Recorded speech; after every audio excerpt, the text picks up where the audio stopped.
I think everyone needs a coach. I mean, mentorship and guidance have been incredibly crucial in our development as a company. So I thought I'd introduce you to some amazing coaches as part of this special series of Meet My Business. On today's episode of Meet My Business, I have the great pleasure to introduce you to Andy Zeeman. He's a business breakthrough strategist and an accredited member of the trusted business community. Andy, thank you so much for taking the time to chat to us today. Ethan, thank you for having me. Pleasure to be here. Awesome. So the broad topic of discussion today is going to be around what people aren't paying enough attention to in their businesses.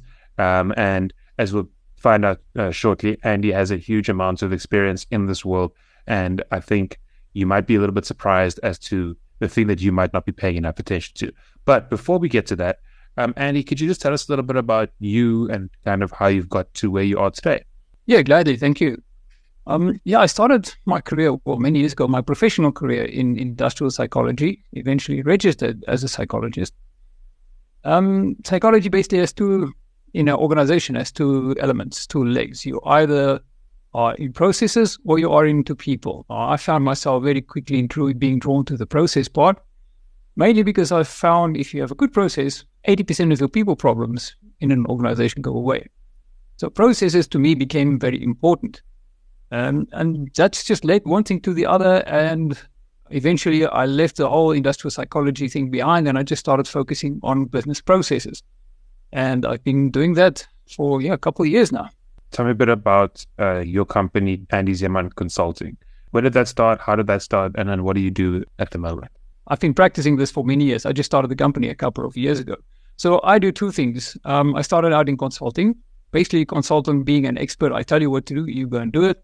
And then later on, I branched out into coaching because not all people like the idea of being told what to do that much. Many business people would like to be led so they can find the idea or the solution themselves. So I branched out into that. What I do in terms of businesses is a business has to either grow or it's dying. There are no in-between really. And my job basically is when a business is not growing as fast anymore, I'm the guy who comes in, puts in the processes for the business so that they continue growing. And I make sure these processes are replicatable so that I do apologize. My job is the processes are replicatable so that the business can continue applying the same processes over and over and over and continue growing and expanding. So what I think would be fascinating is if you could give us some examples, or maybe let's say one example of a business that you've helped and the kinds of processes that you've installed. You don't have to mention who they are, any of that information, but just broadly, where were they at and how did you get them and to where they are now? Okay, I think the best example would be when I was in the Middle East, when we had a fairly sizable company that was practically bankrupt. And I was part of a team that was hired to move into this business. And when we started with the business, we realized very quickly that they had no processes. There was nothing. The salespeople didn't have a process to go out and sell. The people who were supposed to do the offer support had no real processes to do the support. So we had an enormous amount of conflict between the salespeople and people in the office. So we started looking at what do we need? We need process. What does a salesman need to go out and sell? Let's put those things in place. What can and cannot a salesman promise a customer? Do they know? No, they don't. Okay, so let's put a process in place so that we can train them so they know what they can actually tell the customer and what can they promise and what can they not promise. At the same time, the support people in the office need to know exactly what do they need to do so that the salesman can actually promise real promises and make deliverable promises to the customer. Simple processes sometimes like who is following up with customers for payment. $60 million has not been followed up in the past 3 years. How do you do that? So we started putting in those processes in place. Once we had the processes in place, we started working on which are the people we have to keep. There were some really tough decisions to make. We had a process for that. And then within 3 years, we built the company from virtual bankruptcy to a revenue of $100 million. And that's purely by applying the processes that needed to be put in place in the first place. Even for people like me who, have a small startup business, started a couple of years ago, we realized internally that our processes are really will make or break us. And it's been quite difficult in some aspects figuring out what kind of process to adopt, especially if you don't actually have the necessary background in that exact sphere, like sales, for example. Our sales process has been a work in progress over time. And I think one of the biggest things that we're going to have to do as a company going forward is really refine our sales process and document it quite thoroughly, but also making sure that sales process actually works. So I guess my question to you is, how do you test these processes? Obviously, you're coming in with a huge amount of experience, and a lot of the stuff is time tested, but you come into a company and let's say you need to put together a sales process. How do you know that is actually going to work? There are tried and tested processes in the sales world that do work. Again, many salespeople have created this reputation that salespeople are liars. Let's be frank and honest. So many of these processes have been morphed to the nth degree where they become a joke. But there are real processes that you can replicate, that you can put into place and just use over and over again. A good example is, do you follow up with customers once you've made a contact or a lead? How many times do you follow up? Do you track how many times do you close a sale on the first contact, or how many follow-ups does it take to close the sale? How regularly do we follow up? Once a week, once a month? Those kind of processes are quite crucial. So we look for the obvious first. What do we need? What do we have? If there are no metrics, then it becomes a bit more difficult, because then we basically do what we call a brownfield implementation. You scrap whatever is there and you start from scratch, and you put in things that do work. A very simple example is, do your salespeople use the script when they do cold calling?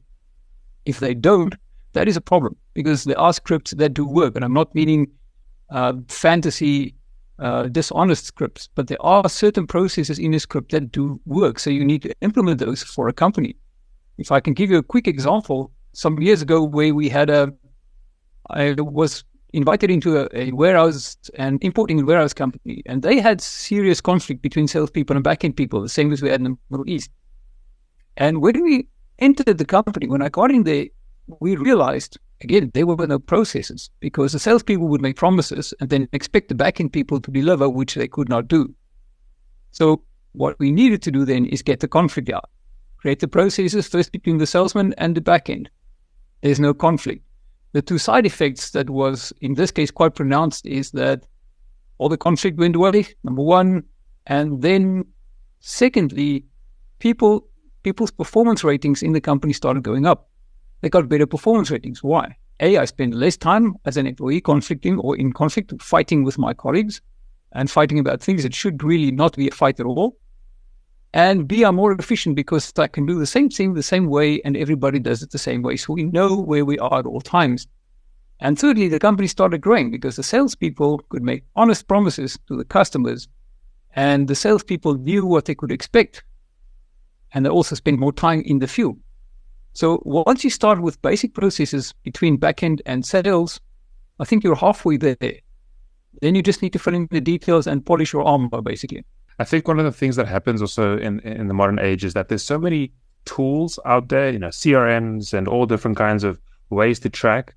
And I think companies, especially small business owners, sometimes hyper-focus in on a tool instead of maybe sometimes taking a step back first and figuring out what's the broad process and then implementing. Because I know we, for example, in the past would have this spreadsheet that someone developed and this CRM and all these things, but realistically, we hadn't actually taken a step back and figured out what's the real process yet.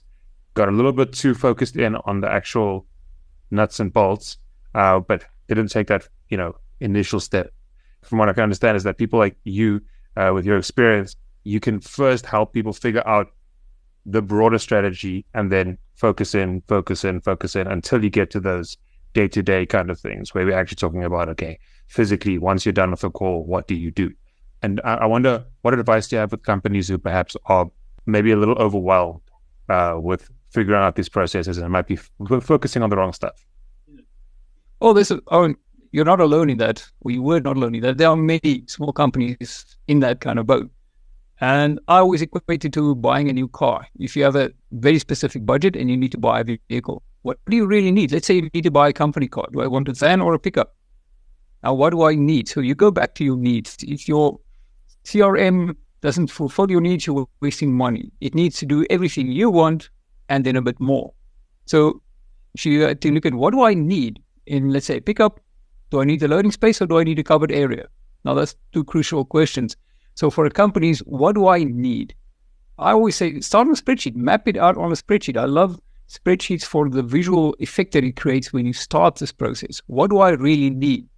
Then you have to rank order those needs. What are most important to me and what are absolutely not really important to me. Then you can go and find a CRM that actually fits that description. All right, so we're going to move on to the broader main discussion of today's episode. And when Andy and I had our pre-chat, we got to the topic of what people aren't paying enough attention to in their business. So Andy, what do you believe is the one thing people aren't actually paying enough attention to? Well, the main thing, probably it's the one most important thing people are not paying enough attention to is their uniqueness. A business has to be absolutely unique in its market. Otherwise, why would people buy from you? Uniqueness gives people a reason to buy from you. If I could give an example, there's a very well-known Japanese car manufacturer that is known for its reliability. I mean, we all know what that is. That their cars do not break. And that is what we call a unique market identity. If you see the brand, you immediately know why you want this brand. It's a German manufacturer who promises you enjoyment every time you get behind the wheel. Now, for them, I would assume the enjoyment is the most important thing. The reliability probably obviously there, but not as important. So when you see that brand, you know why I am buying into this brand. And if you don't have that, what do you offer a customer? Well, as a business, what can you offer a customer if you don't have a uniqueness?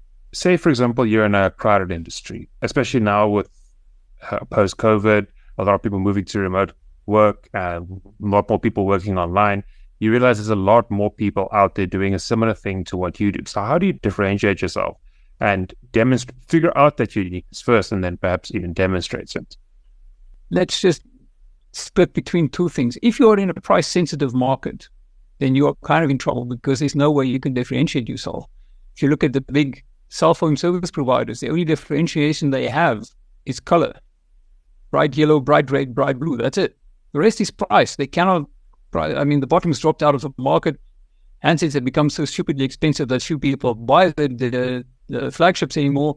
So they are quite in trouble and the bottom line is always under pressure. If you're not in that market, you're in a good space. So the first thing you do is you check what your competition is doing, because that's what you don't want to do. Obviously, you want to be different from the competition. The second thing you do is you look at what is my competition doing, but not advertising. Now, here's this is a big thing that many people miss. In the 1980s, there was a vehicle rental company that had this advertisement where people would say, we go this much further. And they would show thumb and forefinger this much further. And then they would show the guy who services the car, and he would have a kind of shifting spanner that says, I go this much further. Everyone goes this much further for the customer. However, the reality is that every single vehicle rental company in that market went that extra mile for their customer. But one company decided, we advertise this. So in other words, they got a step ahead of their competition while advertising something everybody's doing, but no one is talking about. Thirdly, you need to see what your competition is not doing, what they should be doing. Now, some years ago, when I decided to change banks, I started walking around literally from branch to branch. Where at the town I lived, we had a street with a lot of branches right next to each other. And I knew I wanted to be in the bank. When I get there, I want friendly and quick service. That's all I want from the bank. Most of the stuff is online anyway. I want, when I have to go into the bank, a quick and easy and enjoyable process. So bank after bank, I picked the bank. When I walked in, this is what I need. Within 5 minutes, I had all the information, all the paperwork, everything done. This is it. That's what I need. Okay, so they were doing for me what their competition was not doing. And that was then their proposition. So you need to look at what the competition is not doing and then do that. When banking apps came out, there's one bank whose app has won several awards already. Now, everybody's doing an app. What am I doing better? I'm doing a great app. Okay, so it's an award-winning app. My competition is just building an app. I'm building an award-winning app, so I'm doing it better. And then lastly, two things. You need to know what you enjoy doing and what you are very, very good at. These two things usually go hand in hand because we tend to be good at what we enjoy, and we enjoy doing what we're good at. And because we do it more and more, we build more and more experience. So what are you really, really good at in your industry? And you need to build from there.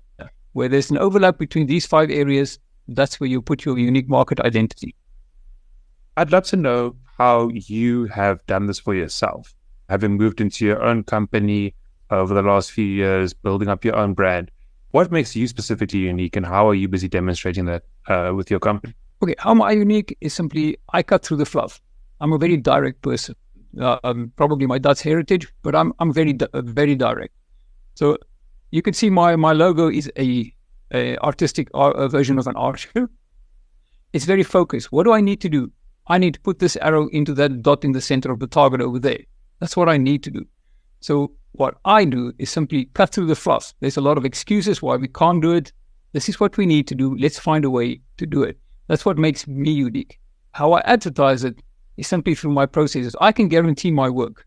If my clients do not get at least double in their pockets what they pay me, then they get their money back from me. You need to get 100% ROI from my work. Now, there are very, very few, if any, people in my industry who actually can do this. Because I work with numbers, I work direct, and I cut through the fluff. There's no promises made of it will be better. It will be so much better. It will be so much percentage better. It will be so much money better.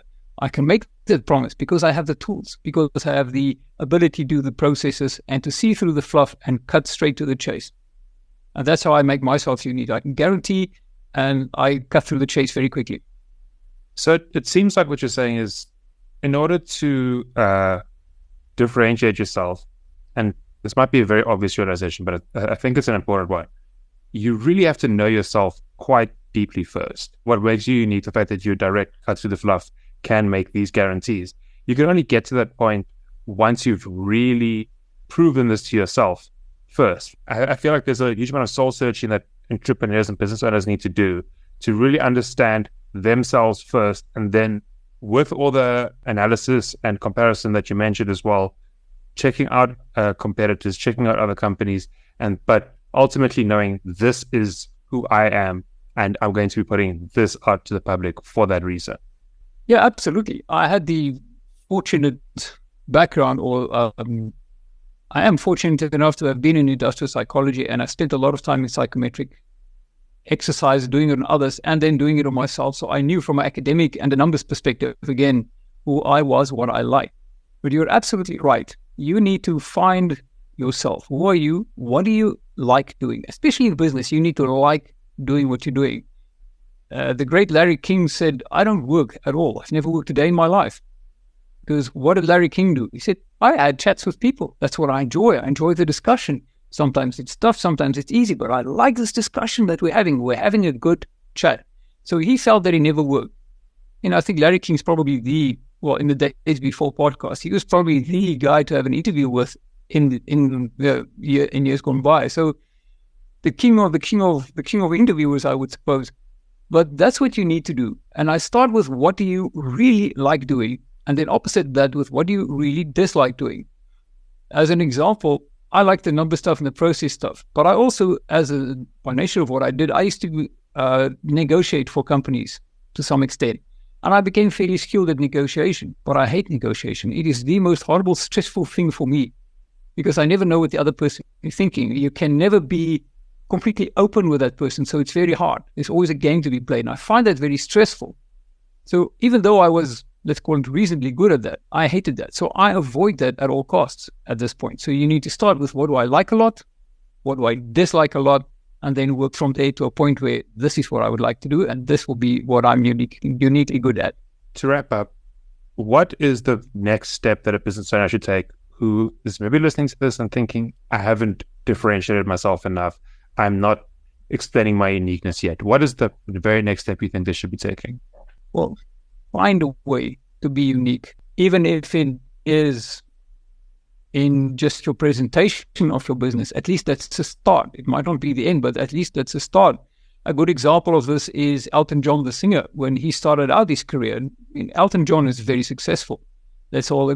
I think we can all agree on that. Elton John is very successful. But when he started out, he was told, mate, you ain't got what it takes. You need to do something really spectacular to stand out.